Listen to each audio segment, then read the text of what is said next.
convite. Deus o abençoe. Pastor Mário. Amém. Sejam bem-vindos todos. É um prazer estarmos juntos novamente. E uma alegria muito grande estarmos com o Pedro Sortica, né? Um amigo de longa data, eu acho que mais de 25 anos. Eu estava fazendo as contas aqui, início dos anos 90. E ele, a sua esposa Isabel, seu irmão Odenir, né? A Sueli, esposa do Odenir, são irmãos muito queridos, estão ali em Paulínia, né? Eles têm apresentá-lo um pouquinho, eles têm uma chácara em Paulínia, onde eles têm treinado centenas de jovens missionários, né? Jovens que têm sido enviados para várias partes do Brasil e várias partes do mundo, né? Eu sei de irmãos que foram para a Espanha, para o Peru, foram para trabalhar com os terenas, com outras tribos aqui no Mato Grosso e muitos outros países, né, que eu não me recordo agora. E durante muitos anos vocês têm feito esse trabalho, né? E tem abençoado a igreja, e tem abençoado a igreja aqui no Brasil e a igreja em todas essas nações. Então é um prazer que você esteja conosco hoje, viu, Pedro? A gente chama de Pedrinho, né? Porque pela amizade, né? A gente chama de Pedrinho. Pedro Sortica. É uma alegria estarmos juntos e a palavra é sua, né? Você fica à vontade. Nós estamos aqui para ouvir o que Deus tem para falar através da sua vida. Vamos orar ainda antes? Amém? Sim. Senhor Jesus, nós te agradecemos por esse momento. Muito obrigado. Por cada vida que está nessa live, Pai, por aqueles que ainda vão entrar. Eu peço que a tua palavra possa abençoar as nossas vidas, abençoar as nossas igrejas. Eu te agradeço pela vida do Pedrinho, Senhor, por tantos anos de fidelidade ao Senhor, treinando, ensinando, enviando irmãos para tantos lugares, Pai, para tantos países diferentes. Senhor, que o Senhor possa fortalecer a ele, a sua esposa, os seus filhos, toda a sua família, Pai, a sua casa. Continue sendo essa bênção, essa referência para nós, Senhor, em nome de Jesus. E nessa noite a tua palavra possa fluir e abençoar a tua igreja. Em nome de Jesus é que nós oramos. Amém. Em nome de Jesus. Amém. Amém. Pedrinho, fica à vontade, meu irmão. Amém. Muito obrigado, Mário, pelo convite. Rogério aí que está nos hospedando também lá de Campo Grande, minha terra praticamente. Eu estou vendo que entraram alguns aí que eu convidei. O Rui, o Vinícius lá do Nordeste, o Wagner Alfeu lá de Paulínia, bom, de Indaiatuba. Bom, tem um pessoal aí, e aqui eles estão acostumados com o Pedrinho, viu? Aí, de repente, quando fica mais formal, aí o meu nome fica Pedro. Quando o meu filho Pedro era pequeno, nós estávamos numa reunião e aí os irmãos falaram: nós queremos agradecer aqui ao Pedro por nos receber. Aí o meu filho era bem pequeno, chamou a atenção do pregador, assim, da pessoa que estava falando, falou: não, ele é Pedrinho, Pedro sou eu. Aí eu falei: bom, paciência, de qualquer maneira eu vou continuar sendo Pedrinho, porque o Pedro vai ser maior que o Pedrinho, né? O filho é maior que o pai, né? Então é assim. E eu quero então entender que eu estou fechando um ciclo aqui, né? Já que eu sou o último dessa sequência. E tomara que Deus tenha nos dado uma linha de pensamento que venha contribuir, né, com esse momento dos irmãos. Eu gostaria de falar de um carpinteiro.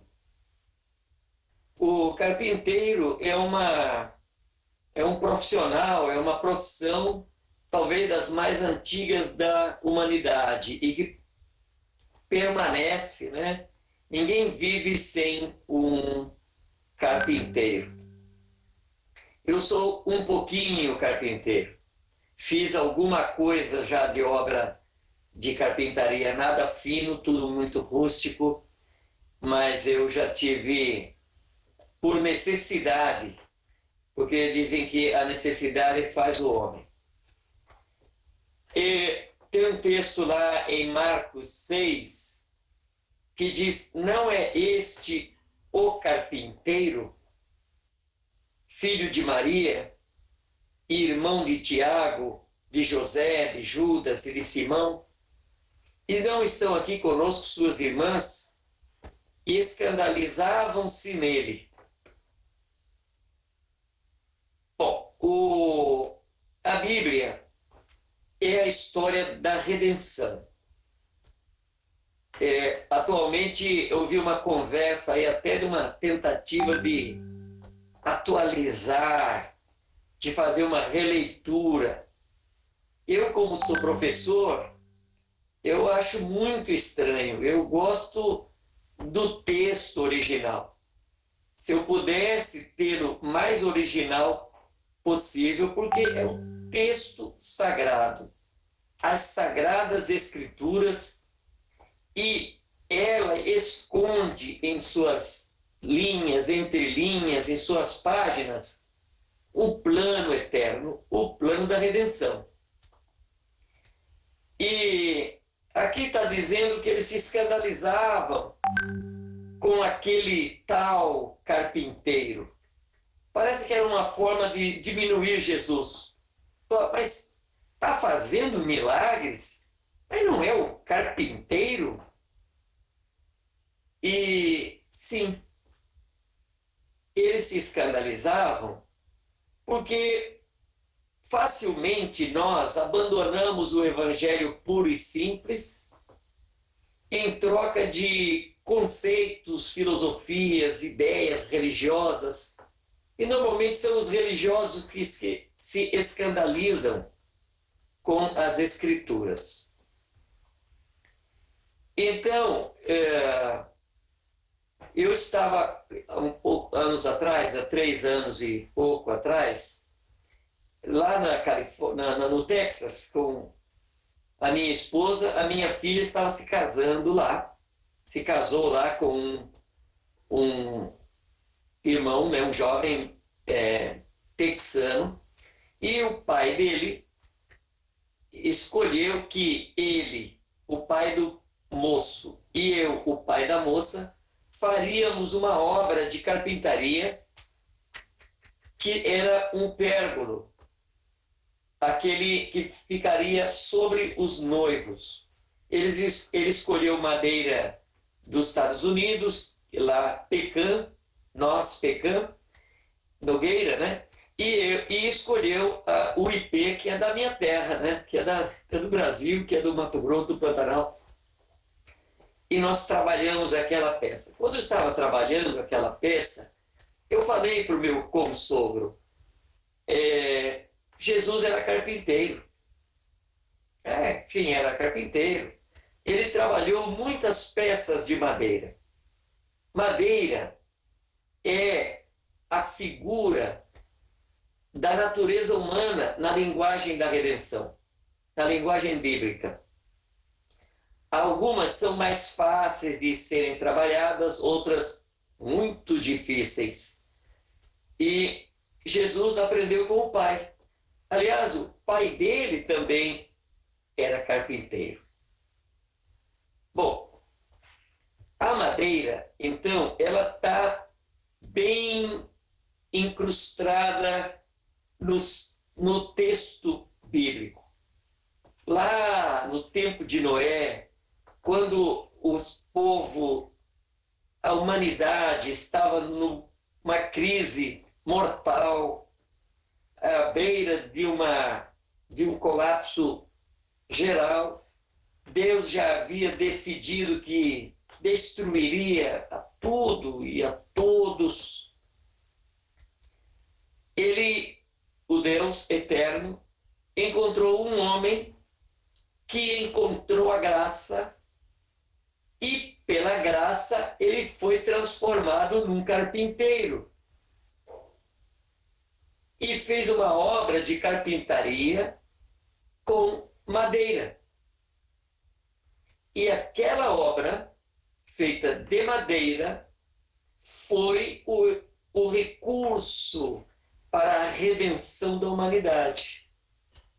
E Deus preservou, através de um carpinteiro, de um homem, natureza madeira, fez aquela obra, preservou a humanidade, e nós estamos aqui até hoje por causa disso.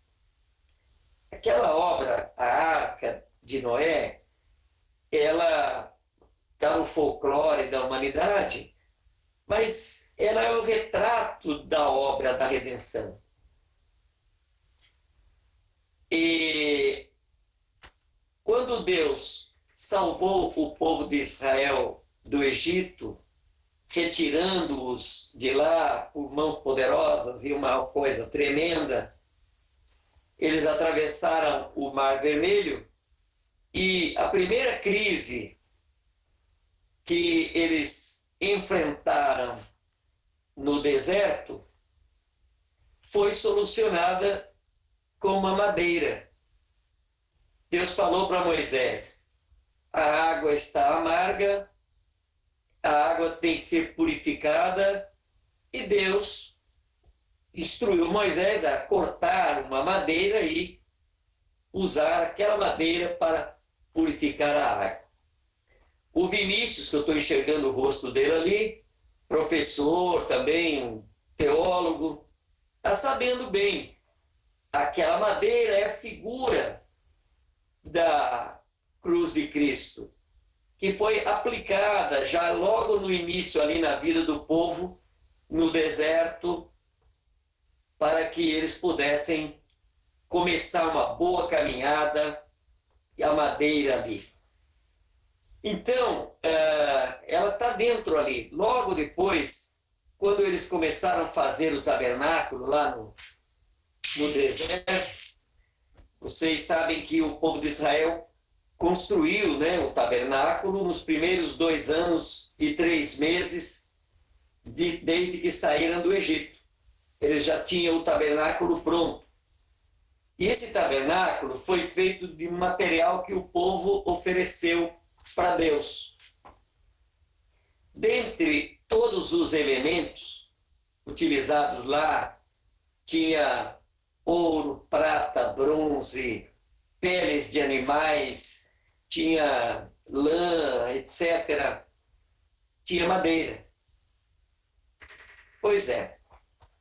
O que me chama bastante a atenção é que eles despojaram o Egito naquela noite da Páscoa e levaram seus pertences, tudo que os egípcios lhes deram, eles levaram.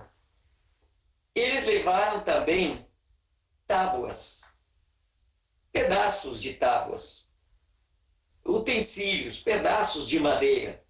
Lá no deserto não tinha casa de material de construção, não tinha serraria, eles não tinham onde comprar madeira. Dentre as peças do tabernáculo, é muito curioso o tabernáculo, porque ele é um retrato, é uma outra arca. É outra arca, ela é um outro passo da redenção. E lá tinha tábuas de 5 metros de comprimento por 50 centímetros de largura, aproximadamente. Quem já trabalhou com madeira sabe que não se encontra tábuas facilmente desse comprimento com essa largura. Precisariam árvores muito boas, frondosas. Pois é. Outra coisa, eles não estariam carregando, atravessando o Mar Vermelho por aquele corredor de águas que Deus abriu ali, carregando tábuas de 5 metros. Não. Como é que eles conseguiram essas tábuas? Obra de carpinteiro. No deserto, eles trabalharam os pedaços de madeira, fizeram as cavilhas, as chavetas, emendaram tábua com tábua, pedaços por pedaços, pedaços difíceis de serem trabalhados, porque fala-se da natureza humana, encaixando uma na outra, formando aquelas peças gigantescas, 5 metros de comprimento, que compunham o tabernáculo em si. Tinham muitas tábuas nos cantos, tinham muitas tábuas. Todas foram bem trabalhadas, mas as demais peças do tabernáculo também eram feitas de madeira. O altar do sacrifício era de madeira, madeira de acácia. A acácia nem sempre é uma árvore frondosa. Às vezes ela está numa terra tipo o cerrado brasileiro, onde as árvores são retorcidas, difíceis de serem trabalhadas pelo carpinteiro. Só nas mãos de um bom carpinteiro para sair alguma coisa dali. Tinha o altar do sacrifício, era feito de madeira, todo revestido de bronze. O bronze tem uma outra mensagem. A madeira que estava lá sustentando é a natureza humana. A mesa da proposição, o altar do incenso, a arca da aliança, todas essas peças eram feitas de madeira. Então, a madeira está dentro dessa mensagem. Só não eram feitos de madeira a bacia de lavar, que era feito só de bronze, o candelabro, a menorá, que era feito de ouro puro, e o propiciatório. Mesmo assim, a menorá, o candelabro, era feito no formato de uma árvore. Ele era um tronco com 6 galhos, tinham nos seus galhos botões, flores e frutos. Era uma árvore. E quando se acendia, lembrava a árvore que Moisés viu acesa lá no deserto. A sarça incendiada. Bem, mas vamos lá. João 14, 1, 14, João 1, verso 14, diz que o verbo se fez carne. O filho do carpinteiro, o carpinteiro terreno, José, esse é o Filho de Deus, que se fez carne. Mas olhando na história da humanidade, Deus é carpinteiro. Porque ele está empenhado em trabalhar com peças humanas. Algumas, como eu já falei, trabalháveis, outras não tão trabalháveis. Ele está empenhado em fazer. O Filho de Deus se fez homem. Ele não poderia nascer numa outra casa que não fosse de um carpinteiro. E não poderia ter uma outra profissão que não viesse a ser a profissão do carpinteiro. Porque o seu trabalho na terra é trabalhar com a vida humana, com o ser humano. Para isso, ele ele mesmo assumiu essa natureza. Quando Jesus andou ali nas terras poeirentas ali da Palestina, quando ele foi ao deserto para ser tentado, não era exatamente o Filho de Deus. Ele estava ali, filho do homem. Ele estava no seu uniforme de madeira. A natureza humana, a natureza corruptível. A natureza de Deus é ouro, o que revestiu o altar do incenso, o que revestiu a arca da aliança. A madeira corruptível, revestida pela natureza de Deus, ela se torna incorruptível. Jesus se fez, então, madeira. Vai ao deserto e foi tentado lá. Às vezes as pessoas ficam falando, pensando, mas será que ele foi tentado? Foi tentado. Mas o Filho de Deus não pode ser tentado. Quem estava lá era o Filho do Homem. E a madeira é corruptível. Ele não se corrompeu.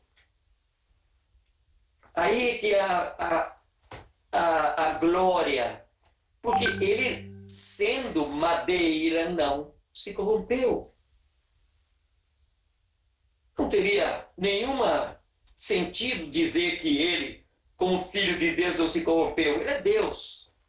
Mas ali ele estava pura madeira. Sentiu ali o peso do deserto. E, inclusive, o próprio Salmo 1, que apresenta o varão perfeito, o Salmo 1 fala do varão perfeito, que não se assenta à roda dos que escarnecem. Diz que ele é como uma árvore plantada junto ao rio. E enraizada e dá o seu fruto no seu tempo, é ele. O Filho de Deus, então, se fez homem, madeira, carpinteiro, para realizar a obra do Pai. A próxima, essa arca que ele veio fazer, já não era aquela arca que o Noé fez, mas estava mais relacionado com o tabernáculo, mas que também não era aquele tabernáculo do Moisés. Estava mais para o templo, que era de pedra, mas também era revestido de madeira. Todo revestido de madeira por dentro. E todo revestido de ouro. Para que a natureza humana não aparecesse. Só a glória de Deus. Então, não sei se você ficou chateado de eu chamar você de madeira, mas vamos lá, tem boas madeiras, viu?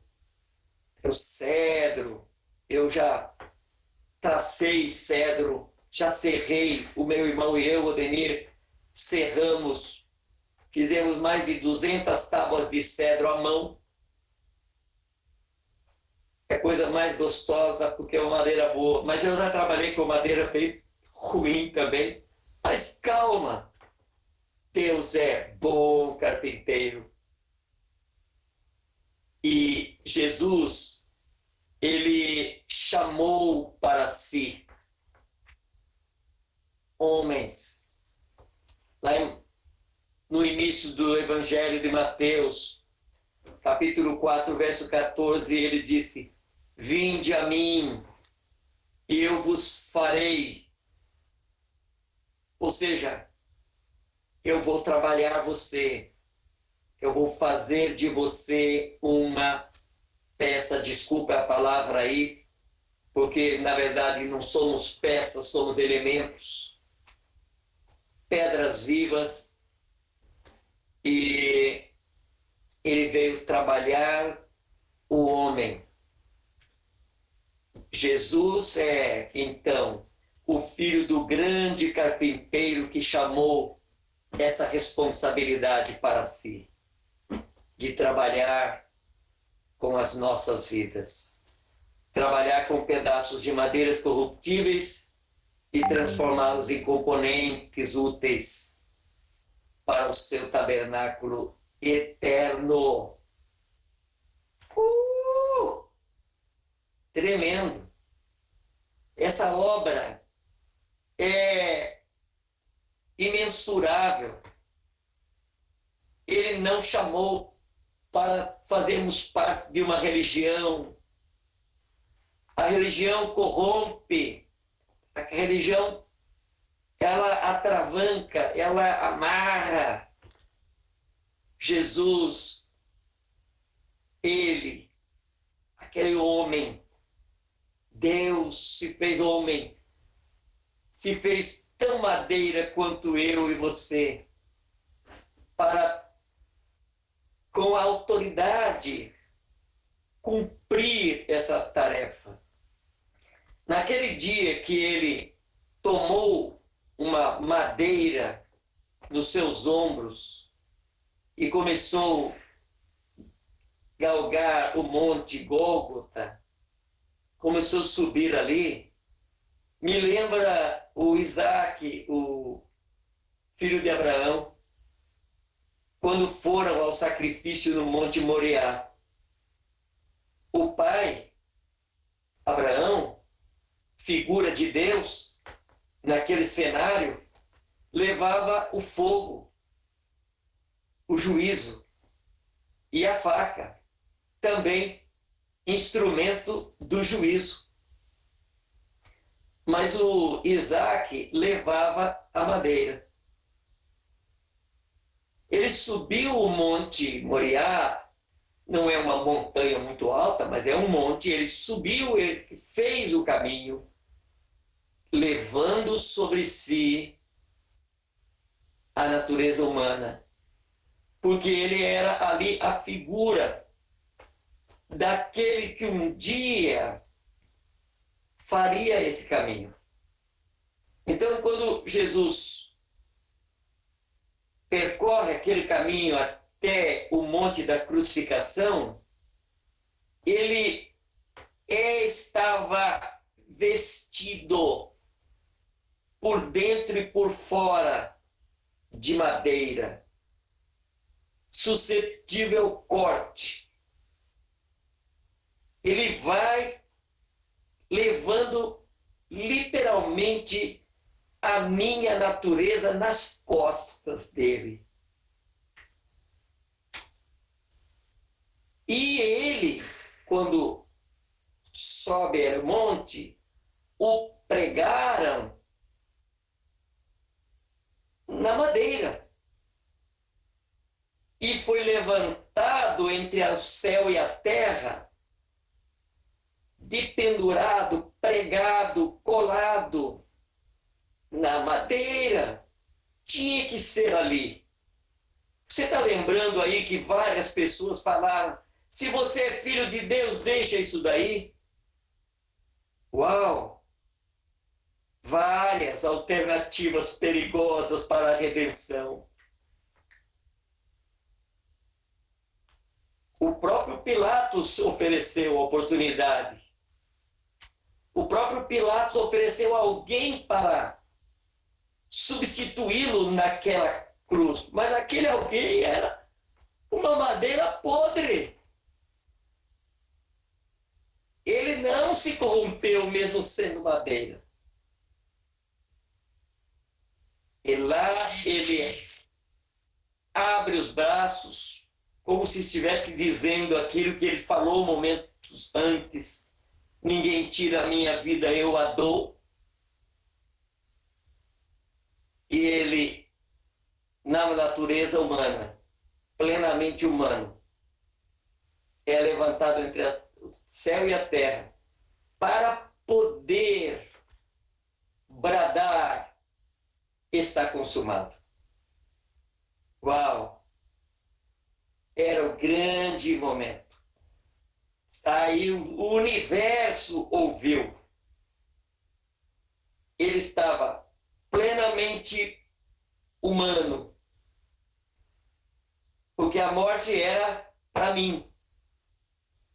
Era a minha natureza que ele vestiu. Plenamente humano, totalmente corruptível. Ele se preservou no meu lugar e foi até o fim para consumar a obra da redenção. Aleluia. Amém. Amém. João capítulo 19, versículo 30, está essa frase: está consumado. E foi a última palavra dele como madeira, porque ele inclinou a cabeça e expirou. Foi para o túmulo e de lá se levantou triunfantemente o Filho de Deus, pleno da glória de Deus, como está lá em Colossenses, com toda a plenitude da divindade, assentado à destra do Pai, arrastando com ele aqueles que morreram nele, que morreram lá naquela hora, ressuscitaram também. Estou muito feliz que ele não quis ser nenhuma outra coisa aqui na terra, mas ser simplesmente o carpinteiro. Aí está o escândalo da cruz, o escândalo do Evangelho. Aí está a loucura da fé. É nele que nós cremos. Ele não era nem um grande sacerdote aos olhos do homem, ainda que o fosse. O Criador se fez criatura. Essa é a mensagem que Deus colocou no meu coração para essa noite. E que a graça que fez de Noé um carpinteiro e instrumento da redenção da humanidade, essa graça incline os nossos corações para crer nele, para ver a nossa imagem nele, para que sejamos transformados na imagem dele. Pai Celeste, obrigado pelo teu plano, o plano da redenção. Obrigado pela Bíblia Sagrada, as Sagradas Escrituras. Obrigado pelo teu Filho Jesus. E obrigado por nos permitir vê-lo pelas frestas das Escrituras. Obrigado por nos permitir crer nele e recebê-lo como Senhor, Salvador em nossas vidas. Seja assim, Senhor, no dia de hoje. Seja esse Evangelho ecoado até os confins da terra, para salvação de muitos e para alegria e louvor do teu coração e da tua glória, Pai. Em nome de Jesus.